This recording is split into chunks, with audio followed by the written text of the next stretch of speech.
Հայաստանի Հանրապետության զինանշան, որը վտանգված է։ Այսինքն այստեղ դուք կարող եք գտնել հայ ժողովրդի դարավոր պատմությունից խորհրդանիշներ, որոնք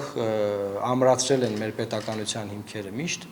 եւ պետականության վերականգնումից հետո դրանք տեղ են գտել մեր խորհրդանիշների մեջ։ Մեր զինանշանն է, որը հենց հիմա վտանգված է, որովհետեւ դուք գիտեք, որ Արադ լեռը այստեղից հեռացնելու վերաբերյալ կա պայքար,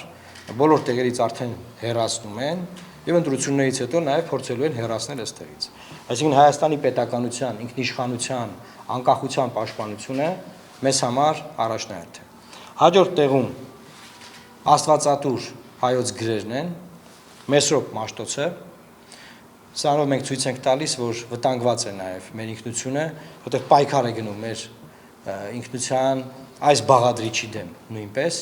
Բոլորս գիտենք, որ Մեսրոպ Մաշտոցը արդեն QR կոդ է դարձել դասագրքերում, երեխաները եթե հեռախոս չկա ձեռքներին, չեն կարող տեսնելով Մեսրոպ Մաշտոցը, եւ Մայրաթոր Սուրբ Էջմիածինը, որպես առաջին քրիստոնյա ազգ, դուք արդեն 2 թե 3 անգամ տեսել եք հարձակում Մայրաթորի վրա, դիմակավորված տարբեր պետական կառավարման օղակների անձինք եւ տարբեր եկեղեցիներում, եւ մենք գտնում ենք, որ հայկական պետականության հիմքերից մեկը, ամենակարևոր, դա մեր հավատքը, մեր կրոնը, հայ առաքելական Սուրբ եկեղեցին է, որի դեմ պայքար է մղվում եւ այս մասով նաեւ մենք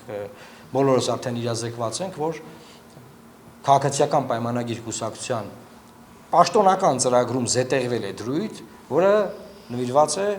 հայ առաքելական Սուրբ եկեղեցու առաջնորդի դեմ պայքարին եւ նրա հեռացմանը։